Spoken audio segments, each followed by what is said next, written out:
Journals Punch! Suomalaiset voisi äänestää joka vuosi itselleen semmoisen viinapitäjän. Tiedättekö joku pien maalaispitäjä Suomesta, mistä poistettaisiin kokonaan alkoholiveroa? Ja sitten voisi niinku vähentyä tämä viinaralli tonne Viroon ja ulkomaille yleisestikin, että voitaisiin niinku ostaa täältä Suomesta sitä viinaa halvalla. Sitä tietystä pitäjästä.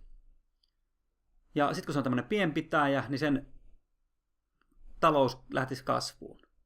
Ja ehkä joku ulkomaalainen kansakuntakin voisi kiinnostua Suomesta tästä kunnasta enemmän ja matkailla sinne, kun viinakin on halpaa. Niin ja ajatelkaa, miten paljon sitten kaikki jotkut kuljetuskustannukset, niissä säästettäisiin, kun ei tarvitsisi lähteä roudaamaan sitä viinaa sinne Viroon ja sitten me mennään perässä ja ostetaan se sieltä. Niin tämähän olisi niinku semmoinen kulttuuri, talous ja ympäristöteko samalla.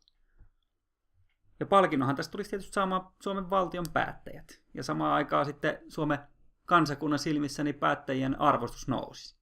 Kaikki hyötys. Ja sitten tällä viinapitäjällä on sitten mahdollisuus myös markkinoida sitä omaa kuntansa paremmin. Kansa alkaa valumaan sinne vähän niin kuin Tuurin kyläkauppaa parhaimpina vuosina.